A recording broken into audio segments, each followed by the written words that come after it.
أعوذ بالله من الشيطان الرجيم بسم الله الرحمن الرحيم والعاديات ضبحا فالموريات قدحا فالمغيرات صبحا فأثرن به نقعا فوسطن به جمعا إن الإنسان لربه لكنود وإنه على ذلك لشهيد وإنه لحب الخير لشديد أفلا يعلم إذا بعثر ما في القبور وحصل ما في الصدور إن ربهم بهم يومئذ لخبير.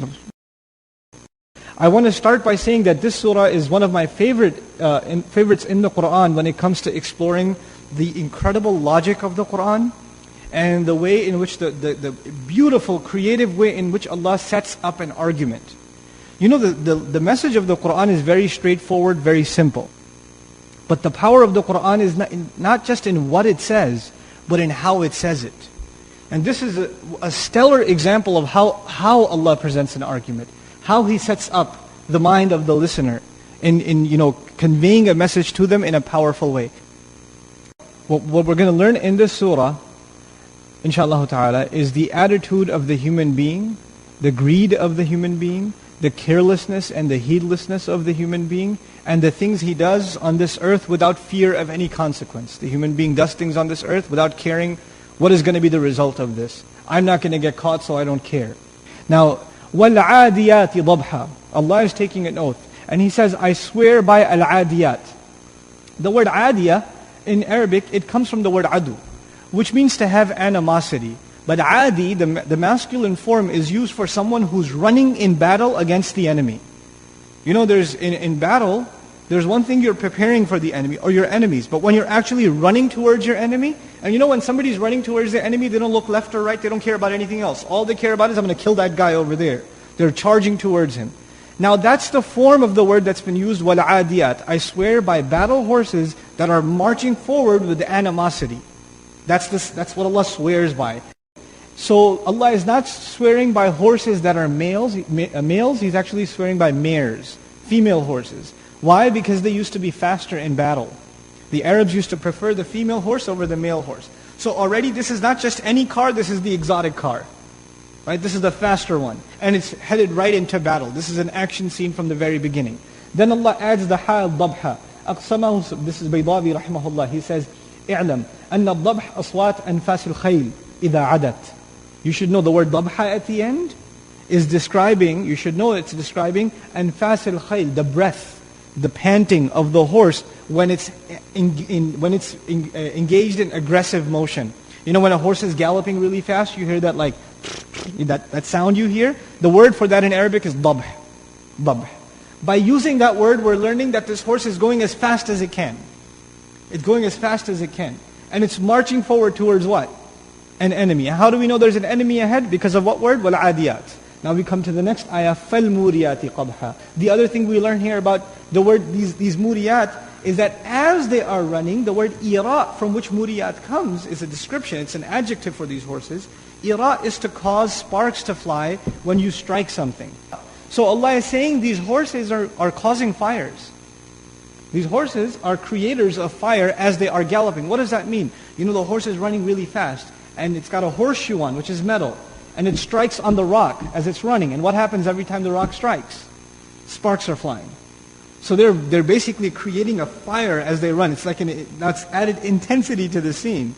Right? They're literally blazing a trail behind them. Now, فَالْمُورِيَاتِ. Then is the word qadha. Qadh in Arabic is a violent strike that is very loud. The word qadha implies they're very loud gallops. Every strike is very, very loud and violent. So now this rider who is captured in the image of this surah, the horse was already running fast. It was already panting. And now as he's riding it, he looks down, what does he see? He sees these sparks flying. The scene got even more intense. Just try to picture this scene of these horses. Just a small, adiyat by the way, jam'u qillah. So it's a small bunch of horses, less than 10. So it's a small group of bandits, if you will, very few, and they're marching forward and these sparks are flying. Then he says, فَالْمُغِيرَاتِ صُبْحًا. Then the next scene, مُغِيرات. يغير أهلها على العدو ضبحا أي في وقته. Let's take the meaning one at a time. We'll go to Al-Baydawi rahimahullah. They take their riders right on top of the enemy. Ighara in Arabic means to ambush. That's from the word mughirat. It means to ambush. So we're learning these horses now. First they were marching and galloping forward, but in the next ayah, they've already reached the enemy and it's time to ambush the enemy. So they're at the point of contact. Ighara, to ambush or to attack the enemy or to be right on top of him. And by using that for the horses, what we're learning is the horses delivered the rider, who's the actual ahl of the horse, the actual rider, the owner of the horse. They took him right on top of the enemy. So the enemy is like on the ground, and this guy's with a spear above him, literally hovering over him. And that's the image captured by the word al-mughirat. Now, فَالْمُغِيرَاتِ صُبْحًا. They ambushed the enemy at what time? Subh. The word ighara is used when you go against the enemy, when this band goes against the enemy with the intent to kill. أو أسر أو نهب.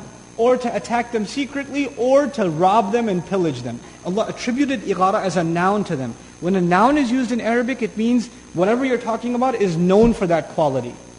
So what we're saying then is the horses are known for running really fast.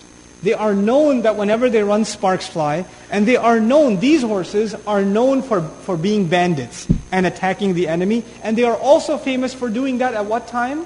In the morning. Subhan. But if you know anything about attacking and robbing and pillaging, then you know the best time to do that is not the morning. The best time to do that is at night. When the enemy doesn't know where you came from, where you left. You can use the cloak of darkness to your advantage. But these guys over here that are being talked about, they don't care. They're attacking at what time? In the morning. Now we get into the heart of the matter where the action begins. فَأَثَرْنَا. Then they cause, these horses they cause, that's the feminine plural, atharna, noon and niswa, it's used for the horses because adiyat is plural. So they cause something to rise. Athara in Arabic is to cause something to rise. What is it that they cause to rise? Naq'a. Naq'a in Arabic is one of three words in the Quran used for dust. Naq'a is used in Arabic when something is moving really fast, like a car or a caravan or even a horse. You know when something moves really fast in the dust, what rises behind it? A cloud of dust, it leaves a trail of dust. So even if it's gone, you could see some horse went by here because I still see the cloud of dust, right? That cloud of dust is called naq'a. It's not just any dust, it's specifically the dust that rises up in the air when something moves by in really fast motion. فَأَثَرْنَا بِهِ نَقْعَ. We talked a little bit about فَأَثَرْنَا, we talked about naq'a. They cause to rise, that's atharna. Naq'a is the cloud of dust that they're causing to rise. But the word we're missing in the middle is bihi. So what is that bihi? The pronoun he, it referring to. It could be referring to makan. For example, وَقِيلَ الْمَعْنَى فَأَثَرْنَا بِمَكَانِ عَدُوِّهِنَّ نَقْعًا. In other words, when they attack, when the fighting begins, there's so much action on the ground that dust is rising and you can't even see your enemy. So once the battle begins, it's completely covered and engulfed in dust. You can barely see in front of you in the chaos of battle. That's one implication of bihi. Now we get to the final ayah of the oath. فَوَسَطْنَ بِهِ جَمْعًا. Then they penetrate. Wasat.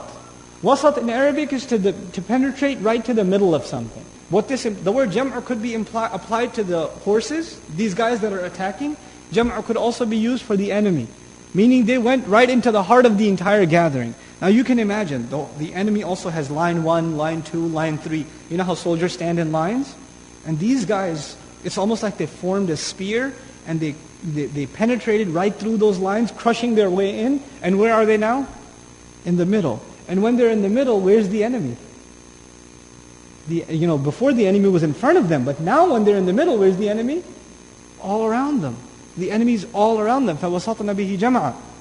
Now, when I stop here, I wanted to give you some background about the word ba a little bit. فَوَسَطْنَ بِهِ. Bi could be transitivity, we said taking advantage of the dust.